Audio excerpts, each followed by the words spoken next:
Georgian forces continue to move forces into Abkhazia and South Ossetia with the complicit consent of NATO. Despite our continued protests on the public forum, we are still gathering our forces in the region to put an end to this travesty. NATO forces have been detected moving supplies and possible aircraft into eastern Georgia, but there has been no indication of this in our area of operations yet. Georgian forces are certainly aware of our presence off their coast and have been taking up efforts to gather intelligence on our force makeup. Reconnaissance flights to gather electronic intelligence has been their primary source to date. Right, objective: remove enemy electronic surveillance of our task force. We will be intercepting and shooting down a reconnaissance-fitted AN-26. We believe it to be orbiting between Poti and Kobuleti. Yes. And, most shockingly, intelligence indicates that Georgians have deployed SA-18 manpads, defense missiles, yes, around Poti and that whole area. So, yeah, they have shoulder-launched surface-to-air missiles. We should be okay if we stay above 10,000 feet or so. So keep your altitude, yeah, medium to high range to stay out of it. Potential threats: 2 Georgian Huey helicopters, 1 Yak-40 regional jet, and 2 AN-26s. So those are going to be our primary targets, because that would be our the electronic surveillance aircraft. They'll have some rotating roof racks mounted on them or whatever. And where's my flight? Should be on the Kuznetsov, yeah. Just having a look in the mission planner. Anyway, I'm sure we'll be equipped adequately to deal with the situation. So yeah, weapons: 4 R-73s, which are short-range heat-seeking missiles, 2 R-27ETs, 6 R-27ERs, which are longer-range radar-guided missiles, I believe, with a range of about 70 kilometers, theoretically, which isn't terrible. It's just under the range of the American AMRAAM. So if we end up against American aircraft at some point, God forbid, we'll know what to do. Also, this circle, there's an SA-11 Buk missile system further inland that we need to avoid. So other than that, we're going to start the mission, because I noticed that the pre-mission waffle on the last one was quite long, and let's try and avoid that in the future. Okie dokie, here we are. AWACS is reporting in a whole bunch of contacts, whatever. We got us and our number 2 sitting on the deck here, ready to go. So without further ado, we'll just make sure our flaps are in the necessary... Yeah, they should be up, shouldn't they? So, okay, here we go. Full power, coming up. And off we go. I don't think that the Kuznetsov has a catapult. I think we just go under our own power, which is interesting because it's a very small ship compared to, say, American carriers. But anyway, gear up. Flaps. Whoa, we're dipping a little bit. Okay. Keep that in mind. And we're going to turn out, climb out on course, and proceed to the intercept. Once again, we've got that continuous beeping, which means they got us on radar. They haven't locked us up at this time, so we should be good. As long as we stay high enough to avoid any of the infantry shoulder-launched surface-to-air missiles, we should be fine.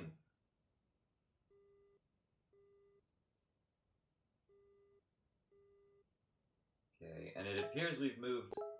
Oh, pardon that bloody noise. It appears... I don't know if that comes through or not, actually. Anyway, we have... as it would appear, moved further out to sea. Makes sense, because where we were before, ship was well within range of missiles. Just a second, I'm not sure if you're hearing this beeping noise or not, so I'm going to double check it.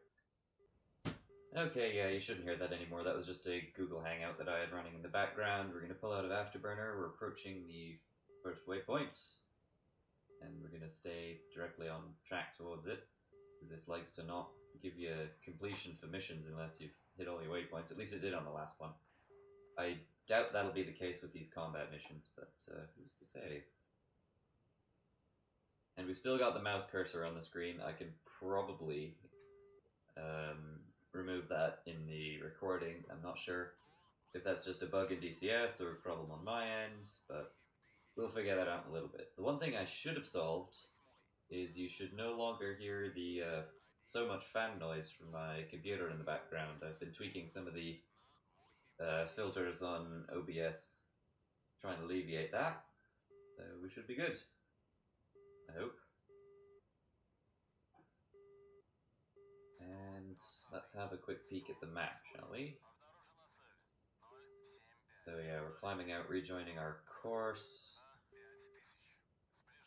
We're anticipating that the AN-26, that is our target, will be orbiting near the coastline. I hope you didn't hear that. I don't know. Bloody beep again. Okay, I'm gonna fix that. Just a minute. Okay, bug it if that's not silenced it. But, yeah. I don't have too much more to say, actually, as we move inland, so I'm actually gonna cut until we get a little closer to the shoreline.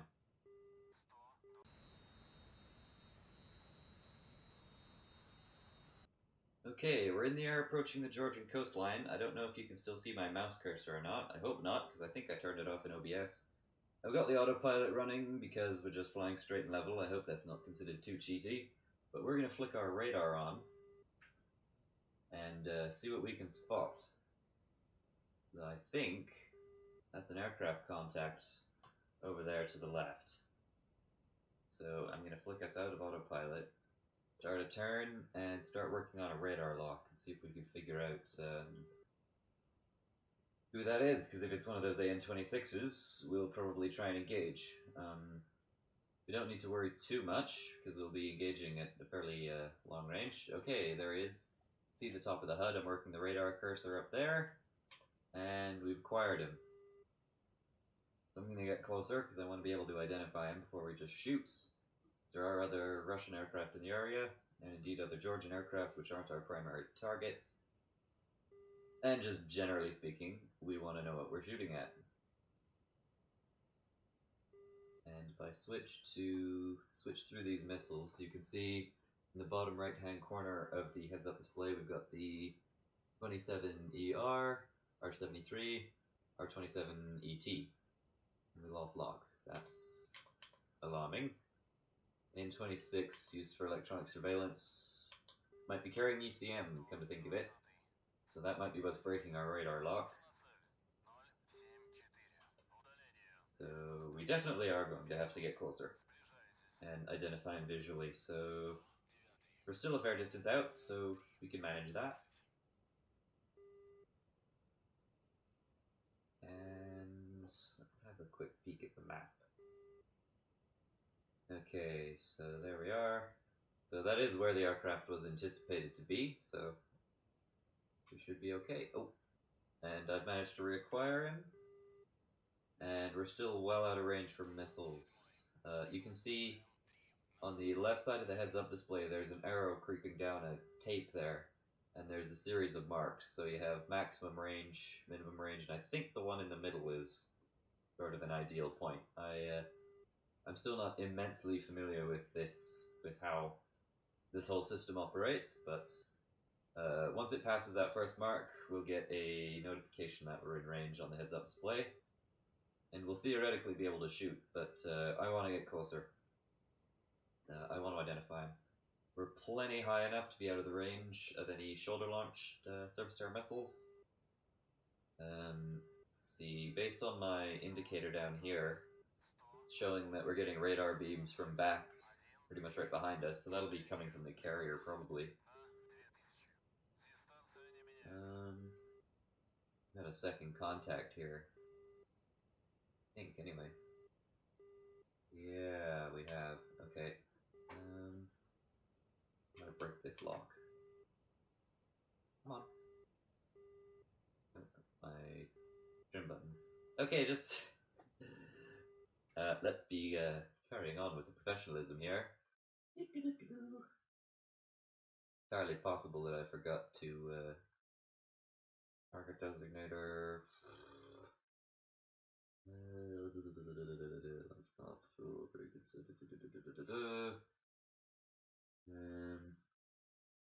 That might do it.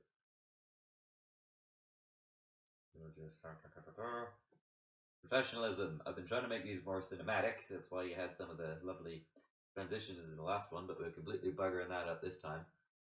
Whatever. Yeah, return to search. Yeah, because we got a second aircraft over here, and it's a lot closer. And where it is actually more in line with where I sort of figured our intended target would be. Unless that's another Russian aircraft, which is possible. But we got him locked now. So we're going to close in and see who this is. Oh. Yeah.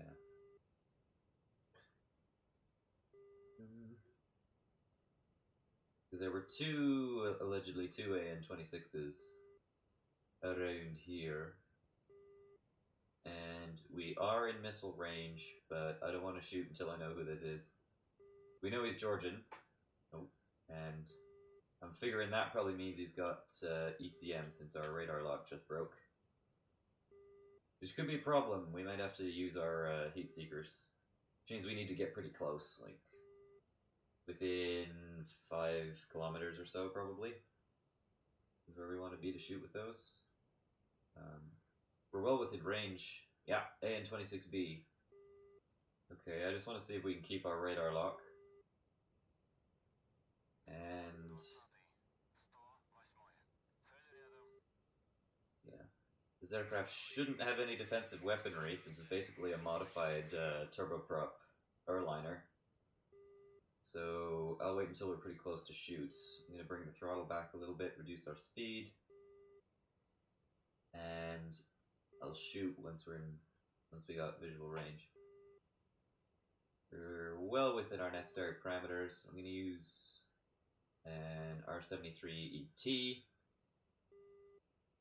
and we're coming up on minimum, so we're going to shoot.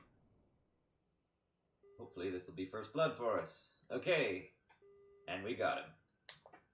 Greetings. Oh dear. Okay, we got a number of other Georgian aircraft. Got a second AN-26 below us. We'll put our radar into bore sight mode and see if we can acquire him. Uh-oh. I don't want to let him lure us too low here. Can't seem to lock him up. Okay, second AN-26, and we're gonna shoot. Mission success. The enemy reconnaissance aircraft was destroyed. Well done. Bugger. Must have decoyed it. Okay, we're going for a radar shot now. We've completed our mission, but... oh, bugger. Okay, I'm switching to guns. And we're well within range of shoulder-launched missiles now. So we got him. And we're going to light the burners and get the hell out of here because he's going to shoot us. Well, not he's going to shoot us. Georgians on the ground can conceivably hit us quite easily here. So, mission was a success, so we can engage targets of opportunity or return to base. Let's see who this is. Yak-40, eh? I don't know, that could be a civilian aircraft. So I don't necessarily want to engage, although I saw our SU-33 shoot down the Yak-40 in our last mission. So apparently we're not so worried about that, but I'm going to close with him anyway.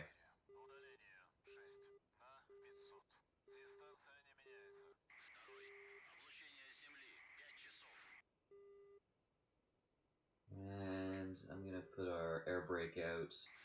I'm going to get nice and close since we know this aircraft won't be armed. Kind of making ourselves a sitting duck, so I'm going to keep an eye out for smoke trails coming up from the ground.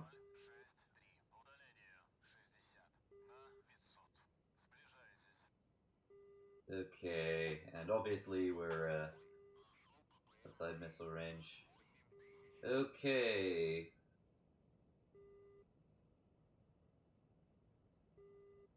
Georgian. Air Georgian, which is actually a subsidiary of Air Canada. No, I'm sure it's not that. Yeah, I think that's a civilian aircraft, so I'm not going to shoot it. I'm going to return to the carrier. I mean, we'd be shooting... why is my hook down? We would be shooting at an unarmed aircraft, you know, and I don't think my conscience could abide that. He's just sitting there, probably transporting some very important officer. For all we know, there could be American advisors aboard, and bug it if we should manage to do any of them any harm. That's the trouble with wars like this. That was a problem the Americans had in Vietnam, actually, was there was a period of time where they couldn't, or at least wouldn't, attack North Vietnamese airfields because there were known to be Soviet advisors on the ground there, and obviously if any of them were killed, it would risk broader escalation. So we're going to return to base to the Kuznetsov. Although, I mean, that was a period in history where you could get away with doing a lot more stuff clandestinely. I mean, there were only Soviet advisors in Vietnam, so far as we know. But we know in Korea there were like about like as many as 10,000 Soviet combatants there, mostly pilots, because they were secretly rotating their pilots through flying North Korean and Chinese aircraft so they could get combat experience. But there weren't just trainees there, there were also Soviet instructors who were, a lot of them veterans of World War II, so they were some of the best pilots in the world at that point. And there were some rather spectacular air battles over Korea because of that, where you'd have very well trained Americans up against very well trained Soviet pilots. Of course, they didn't know at that time who they were, because Moscow was very very careful to make sure it wasn't known who they were. I think there was even a story of them once strafing one of their own who had ejected into waters where they were likely to be captured. Don't know if that's true or not, but I suppose it's a bit irrelevant at this point. And since I've begun to waffle, and since we're out of range of any other weapons, I am going to have my flight return to base, and I'm actually going to cut until we get back close to the carrier, so see you there. Side note, I figured out why my tail hook kept coming down. It's because the switch I have to lower it on my X55 is basically right under my wrist when my hand's on the throttle, so I tend to sort of mash on it now and then. And also, one thing worth considering, I still haven't named the pilot in a suitably humorous way for this career yet, so it's still just the default. So the call sign right now is Gotnik, because I figured that would be a suitable Russian call sign, but it is by no means permanent. If you can come up with a better one or a clever name, I think that would be lovely. I think I want to have this pilot be the grandson of my IL-2 Sturmovik person, because I'm sure I could construct some kind of artificial plot line out of that. Especially if we start getting into IL-2 Sturmovik Battle of Stalingrad at some point, or possibly Battle of Moscow, because it's on sale right now. I don't have it, but I might in the future, because I've got that running satisfactorily. And now we've got the carrier coming into sight. We've got their task group. I'm going to put the labels off for this. Just so, because I noticed on the last mission you couldn't even see the ship for the bloody big red tag that was over it. And yeah, I'm going to leave icons on for this campaign. I need some sort of augmentation of vision, since I don't have track IR running with this. And I don't know if I actually would use track IR, even if I had it for such a purpose, because, you know, I know for some people watching YouTube videos with track IR can be slightly nauseating. It's never been a problem for me, but I can see it being the case. Okay, we're just about to get ourselves established on the approach to the carrier. I actually did look into carrier landings with this aircraft just a little bit. So we want to have our airspeed around 300s with air brake, flaps and gear extended. And I think we should be able to manage that. Okay, there we go. And the other thing was to follow quite closely the flight director for the glide slope, because it shouldn't lie to us, fingers crossed. All things being hopeful. So air brake is coming out. We're about 7 kilometers out. Bring the throttle back up to maintain 300. Landing gear and flaps coming down. Airspeed's coming up a little high at 320. That's okay since we're still a ways out. Okay, mostly on the glide slope, as far as I can tell. I'm still not immensely familiar with the aircraft systems here. I was worried we might be a little heavy on fuel, but we seem to have burned enough that I'm not worried about landing. Generally, you can see the fuel gauge. I think this is the fuel gauge, this thing just below the screen on the left. And, whoa! And you can see another SU-33 passing in front of us. They're engaged in all sort of weird business. And base, just in case I didn't get the message. Oh, airspeed's a little low, down to 270. See? Pay attention.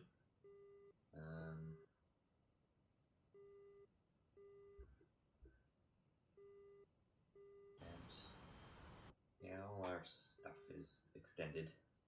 Airspeed's back up to 320. Keep your eyes open.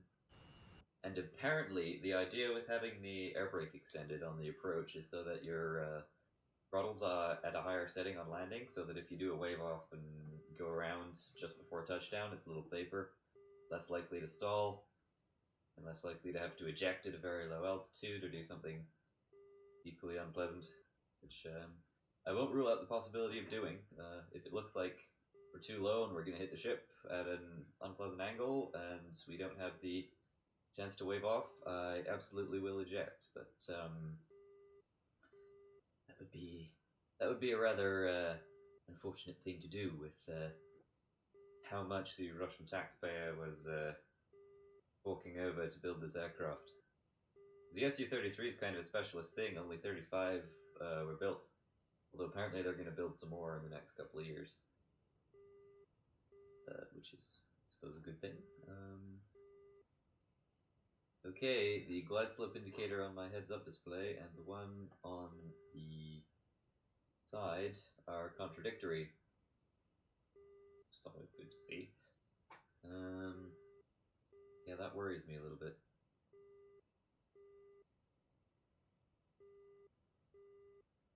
So what if I... Okay, I get it. I think it wants me to be a little higher, which was a reasonable thing to want. Airspeed's a little low at 260. We want it to be around 300. I really thought that was going to be a little fast, but no. We'll be okay. We'll be okay. We'll just have to make sure to really pull the flare. Okay, power's back to idle, and hang on. And we're down. Tail hook's coming up. And we're on fire. Okay. Let's just deal with this before anything unpleasant happens. Okay, so we did damage our aircraft slightly on landing there. That's worth noting. I think we might still have been a little bit heavy, so we're still at great expense to the Russian taxpayer. But our next mission is looking like it's going to be anti-shipping for next time. But since the downing of their reconnaissance aircraft have threatened an eye for an eye... Yeah, so... A dozen small boats have been detected approaching the task force at high speed. Launch immediately, don't let them get close to our ships. They will most likely try to board them or die trying. It could even be a suicide mission. Blimey. Okay, so I need to go practice some bombing and use some anti-ship missiles before we proceed with this mission. So that'll be in the next one, I suppose. I'll see you then.